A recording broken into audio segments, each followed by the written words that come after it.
வணக்கம். Robin bro apple Tamil சேனலுக்கு உங்களை அன்புடன் வரவேற்கிறேன். என்னோட பேர் ராபின். அண்ட் இந்த எபிசோட்ல ஐஃபோன் 14 பிளஸ் 2 மாதங்கள் பயன்பாட்டுக்கு அப்புறம் எப்படி இருக்குங்கிற என்னோட யூசர் ரிவ்யூ தான் இந்த எபிசோட்ல நான் உங்களோட ஷேர் பண்ண போறேன். ஐஃபோன் 14 பிளஸோட அன்பாக்சிங் அண்ட் ரிவ்யூ ஆல்ரெடி நம்ம சேனல்ல ஷேர் பண்ணியிருக்கோம். லிங்க் டிஸ்கிரிப்ஷன்லயும் ஃபர்ஸ்ட் கமெண்ட்லயும் கொடுத்து வைக்கிறேன். இன்கேஸ் தேவைப்பட்டுச்சு அப்படின்னா நீங்க பார்க்கலாம். ஐஃபோன் 13 ப்ரோல இருந்து இந்த ஐஃபோன் 14 பிளஸ் மாடலுக்கு வந்திருந்த எனக்கு இதோட டிஸ்பிளே எக்ஸ்பீரியன்ஸ் அப்படிங்கறத பத்தி தான் பேசணும்னு நினைக்கிறேங்க. 13 ப்ரோல பாத்தீங்கன்னா ப்ரோமோஷன் டிஸ்பிளே 120Hz யூஸ் பண்ணிட்டு இருந்த எனக்கு இந்த 60Hz டிஸ்பிளே யூஸ் பண்ணும்போது ஃபர்ஸ்ட் ஒரு 1 மந்த்துக்கு கொஞ்சம் ரொம்ப டிஃபிகல்ட்டாக தான் இருந்தது அப்படின்னு சொல்லலாம். இப்பயுமே அப்பப்போ ஒரு சின்ன ஹிக்கப்ஸ் நடக்கும்போது ஒரு ஹேங்ஸ் நடக்கும்போது எங்க அந்த 60Hz டிஸ்பிளே தான் ஒரு காரணமோ அப்படின்னு சொல்லிட்டு எனக்கு தோணும். ஐஃபோன் 12ல 16.2 பீட்டா வெர்ஷன் ரன் பண்ணிட்டு இருக்கும்போது அதுல நல்ல ஒரு ஸ்மூத்தான எக்ஸ்பீரியன்ஸ் என்னால ஃபீல் பண்ண முடியுது. ஸோ இந்த 60Hz டிஸ்பிளே ரிஃப்ரெஷ் ரேட் இப்போ காரணம் கிடையாது. iOS 16.1.2 வரைக்கும் இருக்கக்கூடிய சில பக்ஸ் தான் பார்த்தீங்கன்னா மெமரி ரிலேட்டடான மேனேஜ்மெண்ட் பக்ஸ் தான் இந்த ஒரு போர் எக்ஸ்பீரியன்ஸ்க்கு காரணம் அப்படிங்கறத என்னால புரிஞ்சுக்க முடிஞ்சிச்சு. அந்த ஒரு விஷயத்தை தவிர எனக்கு ரொம்ப பெரிய டிஃபரன்ஸ் பாத்தீங்கன்னா யூஸ் பண்ணும்போது இப்போ ஒரு 1 மந்த்துக்கு அப்புறம் நான் பயன்படுத்துறதுல கம்ப்ளீட் செட் ஆயிருச்சு அப்படின்னு தான் சொல்லணும். இப்போ நான் ப்ரோமோஷன் டிஸ்பிளேக்கு ஃபியூச்சர்ல அப்கிரேட் பண்ணணும்னா அது கண்டிப்பா ஒரு பெரிய அப்கிரேடா தெரியும். நீங்க இன்கேஸ் ஏதாவது ப்ரோ மாடல்ஸ் யூஸ் பண்ணிட்டு இருக்கீங்க 120Hz ரிஃப்ரெஷ் ரேட்ல இருக்கீங்கும் போது இந்த டிஸ்பிளே எக்ஸ்பீரியன்ஸ் உங்களுக்கு ரொம்ப பேடா இருந்துருமோ அப்படின்னு ஃபீல் பண்ணீங்கன்னா ஸ்டோர்ல ஒரு தடவை எக்ஸ்பீரியன்ஸ் பண்ணி பாருங்க. அண்ட் நம்ம இப்போ சொல்லக்கூடிய மற்ற பாயிண்ட்ஸ்ல உங்களுக்கு எதெல்லாம் ஒரு பிளஸ் போனஸா தெரியுது அப்படிங்கறத பார்த்துட்டு 14 பிளஸ் வாங்கலாமா ஆர் ஓல்டர் மாடல்ல இருந்து 14 பிளஸ்க்கு மூவ் ஆகலாமா அப்படிங்கறத நீங்க முடிவு பண்ணிக்கலாம். 13 ப்ரோல அந்த ப்ரோ வேரியன்ட் ஆஃப் கேமராவை பயன்படுத்திட்டு 14 பிளஸ்ல இருக்கக்கூடிய கேமராஸ்ல நீங்க செல்ஃபி ஆர் ரியர் கேமரால ஏதாவது மிஸ் பண்றீங்களா அப்படின்னு கேட்டீங்கன்னா கண்டிப்பா நான் மிஸ் பண்றேன் அப்படின்னு தான் சொல்லுவேன். மேக்ரோ ஷாட் அப்படின்னு சொல்லிட்டு ஆப்பிள் இன்ட்ரோடியூஸ் ரீசெண்டா பண்ணியிருந்த அந்த மாடல்ல இருந்த ஒரு விஷயத்தை இப்போ 14 பிளஸ்ல பயன்படுத்தும் போது கொஞ்சம் க்ளோசரா ஆப்ஜெக்ட் வச்சு எடுக்கும் போது அந்த ஒரு விஷயத்தை பாத்தீங்கன்னா நான் மிஸ் பண்ணேன். அதனால கொஞ்சம் டிஸ்டன்ஸ் வச்சு நம்ம போட்டோ எடுக்கிறோம் அப்படின்னம்னா பக்காவா நம்மளுக்கு போட்டோ வரும். அதுக்கப்புறம் நம்ம கிராப் அண்ட் எடிட்லாம் பண்ணும்போது நம்ம கண்டென்ட்டை அதுக்கு தகுந்த மாதிரி கிளியரா அட்ஜஸ்ட் பண்ணிக்க முடியும். பட் ப்ரோ வேரியன்ஸை பொறுத்த வரைக்கும் அந்த மேக்ரோ மோட் ஒரு பெரிய அட்வான்டேஜை நான் பார்க்குறேன். இன்கேஸ் க்ளோஸ் அப் ஷாட்ஸ் அதிகமாக எடுப்போம் அப்படிங்கும்போது நம்ம 14 பிளஸ்ல அந்த கேமரா விஷயத்தில் இது ஒரு பெரிய ப்ராப்ளமாக பார்ப்போங்கிறத நான் இந்த நேரத்தில் பதிவு பண்ணணும்னு நினைக்கிறேன். மற்றபடி ஆப்பிள் இந்த ஃபோட்டானிக் என்ஜின் அப்படின்னு சொல்லி 14 பிளஸ் மாடல்ஸ்ல 14 சீரீஸ்ல கொண்டு வந்த விஷயமும் ஓவரால் போட்டோ குவாலிட்டியும் பார்த்தீங்கன்னா எனக்கு ரொம்ப திருப்தியாக தான் இருக்கு அப்படின்னு சொல்லலாம். ப்ரோல அந்த டெலஃபோட்டோ லென்ஸ் அதிகமாக நான் பயன்படுத்த மாட்டேன். ஜூம் பண்ணி போட்டோ எடுக்கிறதுங்கிறது எனக்கு ரெகுலரான ஒரு விஷயமா இருக்காது. ஸோ 14 பிளஸ் பொறுத்த வரைக்கும் நல்ல ஒரு டீசென்டான பெர்ஃபார்ம் பண்ணக்கூடிய ஒரு கேமராவை தான் ஆப்பிள் போத் 14 அண்ட் 14 பிளஸ்ல கொடுத்துருக்காங்கிறது என்னுடைய கருத்து. அண்ட் அடுத்து இதோட ப்ராசஸர் பர்ஃபார்மன்ஸ்ல ஏதாவது ஸ்பீட் டிஃபரன்ஸ் இதெல்லாம் நோட்டீஸ் பண்றீங்களா அப்படிங்கிற ஒரு கொஸ்டின் வரும். ஸோ நார்மலா நீங்க ஓல்டர் ஜெனரேஷன்ல இருந்து நெக்ஸ்ட் ஜெனரேஷனுக்கு வரும்போது ப்ராசஸர்ல இருக்கக்கூடிய ஒரு 10 to 20% பூஸ்ட் ஒவ்வொரு வருஷமும் ஆப்பிள் பண்ணிட்டு வந்துட்டு இருப்பாங்க. நீங்க ஒரு 2-3 வருஷம் கழிச்சு வரீங்க அப்படின்னா அந்த ஸ்பீட் அண்ட் பர்ஃபார்மன்ஸ்ல நல்ல ஒரு எக்ஸ்பீரியன்ஸை பார்க்க முடியும். 13 ப்ரோல இருக்கக்கூடிய அதே ப்ராசஸர் தான் ஆப்பிள் பார்த்தீங்கன்னா இந்த வருஷம் 14 அண்ட் 14 பிளஸ்ல கொடுத்திருந்தாங்க.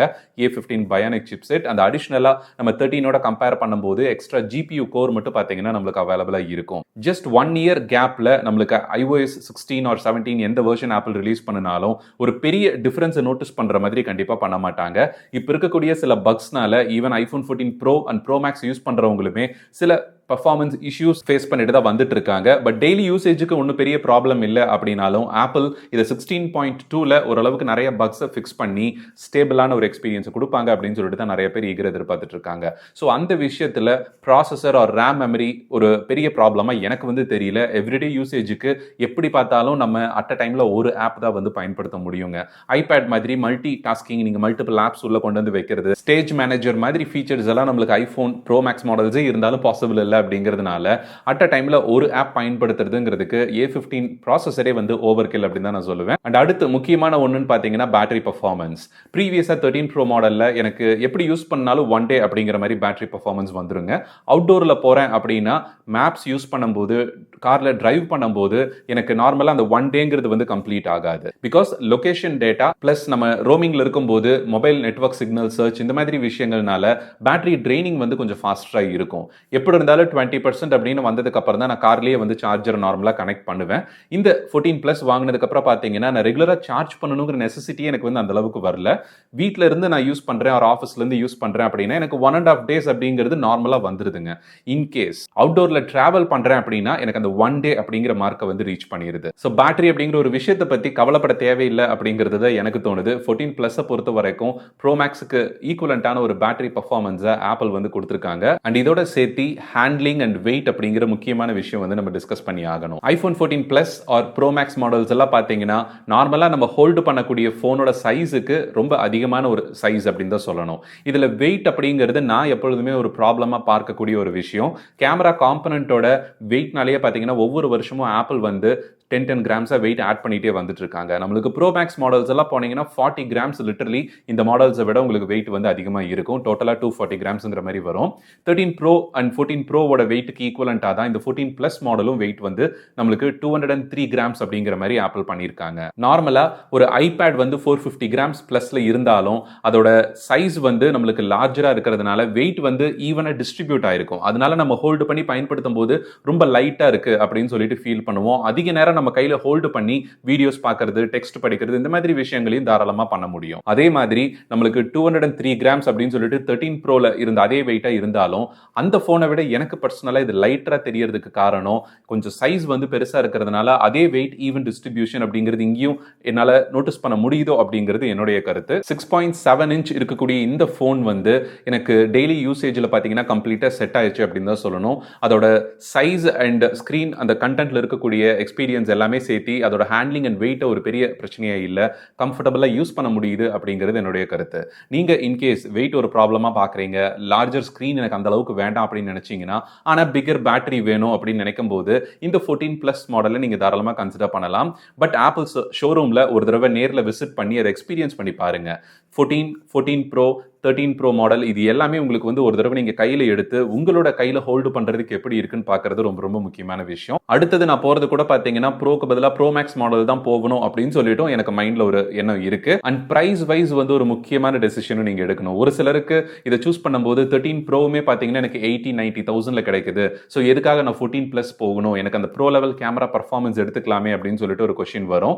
அஃப்கோர்ஸ் உங்களுக்கு அந்த size wise okay, 1 day battery performance நார்மலா எனக்கு இருக்கிறது போதும், ஆர் என்னோட யூசேஜ் வந்து ஆவரேஜாக இருக்கும் அப்படிங்கும்போது ஈவன் அவுட்டோர் டிராவல் பண்ணும்போது என்னால் சார்ஜ் பண்ணிக்க முடியும், ஒன்றும் பெரிய ப்ராப்ளம் இல்லை அப்படிங்கும்போது தாராளமாக நீங்கள் ப்ரோ வேரியன்ட் போகலாம். அதோட ப்ரோ கேமரா சிஸ்டம் பார்த்தீங்கன்னா ஒரு ப்ளஸ் பாயிண்ட் அப்படின்னு கண்டிப்பாக சொல்லலாம். அண்ட் சைஸுமே வந்து கொஞ்சம் காம்பேக்டாக இருக்கும். இந்த plus model or pro max மாடலோட கம்பேர் பண்ணும்போது நீங்கள் ஹேண்டில் பண்ணுறதும் வந்து உங்களுக்கு கொஞ்சம் காம்பேக்டாக இருக்கும். ஸோ அந்த மாதிரி காரணங்களுக்காக நீங்கள் தாராளமாக ப்ரோ வேரியன்ட் போகலாம். பிகர் டிஸ்பிளே வேணும், ஆனால் எனக்கு வெயிட் வந்து அந்த 40-50 கிராம் நம்ம கேஸ் எல்லாம் ஆட் பண்ணணும்னா 60-70 கிராமே பார்த்தீங்கன்னா ஆட் ஆகும். அதிக நேரம் நம்ம ஹோல்டு பண்றதுங்கிறது நம்ம நக்கிள்ஸ் ஆர் ஆங்கிள் பெயின்ல வந்து வரதுக்கு சான்சஸ் இருக்கு. ஸோ அந்த மாதிரி எனக்கு ஹோல்டிங் கம்ஃபர்ட் இந்த மாதிரி விஷயங்கள்லாம் எனக்கு 14 பிளஸ்ல தான் பிடிச்சிருக்கு நான் நேரில் பயன்படுத்தினப்போ அப்படின்னா தாராளமாக நீங்கள் 14 பிளஸை வந்து சூஸ் பண்ணலாம் அப்படிங்கிறது என்னுடைய கருத்து. ரெண்டுலையும் சிமிலர் ப்ராசஸர் தான் நம்மளுக்கு கொடுக்குறாங்க. நல்ல ஒரு யூசேஜ் எக்ஸ்பீரியன்ஸ் உங்களுக்கு ரெண்டுலையுமே இருக்கும். ஆனால் அதோட screen size and bro camera system இந்த ரெண்டை பொறுத்து தான் நீங்கள் உங்களோட ஃபைனல் டெசிஷனை பண்ணணும் அப்படிங்கிறது என்னுடைய கருத்து. என்னோட ஃபைனல் வெர்டிக்ட் அப்படின்னு பார்த்தீங்கன்னா இது ஒரு 3 months 4 months கழிச்சு சேல் பண்ணலாம் அப்படின்னு சொல்லிட்டு நினைச்சிட்டு இருந்தேன். பட் இப்போ நான் முடிவை மாத்திட்டேன். 14 ப்ரோ மேக்ஸ் வந்து நல்ல ஒரு டிஸ்கவுண்ட்ஸ் ஆர் ஆஃபர்ஸ்ல வந்துச்சுன்னா மேபி நான் கன்சிடர் பண்ணுவேன். பட் இன்னும் சில மாதங்கள் ஈவன் இந்த 1 year த்ரூ அவுட் நான் இந்த 14 பிளஸ் தான் பயன்படுத்தலாம் அப்படிங்கிற மாதிரி என்னுடைய மைண்டுக்கு நான் செட் ஆயிருக்கு. மினி மாடல்ஸ் மாதிரி ஆப்பிள் இதை ஃபியூச்சர்ல ஒரு 2-3 வருஷத்துக்கு அப்புறம் கில் பண்ணிடக்கூடாது அப்படிங்கிறது என்னுடைய கருத்து. இந்த பிரைஸ் டிஃபரன்ஸ்னால தான் பார்த்தீங்கன்னா இப்போ ரைட் நவ் இந்த 14 பிளஸ் மாடல் நிறைய பேர் அதை சூஸ் பண்றது இல்லைன்னு நினைக்கிறேன். பட் ஆப்பிளுமே அவங்க ரிலீஸ் பண்ணும்போது அவங்க முடிவு பண்ணின விஷயம் ப்ரோ மாடலை தான் நிறைய பேர் ப்ரிஃபர் பண்ணணும்னு இந்த பிளஸ் மாடலை லேட்டராக தான் ரிலீஸ் பண்ணாங்க. ஒரு 1 month டைம் டிஃபரன்ஸ்ல தான் நம்மளுக்கு ரிலீஸ் பண்ணாங்க. பட் ஒன்ஸ் 13 ப்ரோ ஸ்டாக்ஸ் எல்லாமே நல்லா ரெடியூஸ் ஆனதுக்கு அப்புறம் பார்த்தீங்கன்னா இந்த 14 பிளஸ் வந்து ஒரு சக்சஸ்ஃபுல்லான மாடலாக இருக்கும்.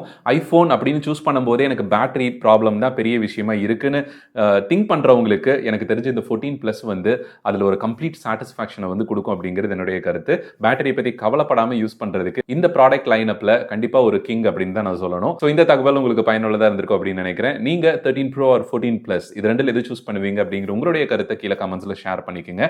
மீண்டும் அடுத்த எபிசோட்ல ஒரு யூஸ்ஃபுல்லான டாபிக்கோட உங்களை வந்து சந்திக்கிறேன். நன்றி, வணக்கம்.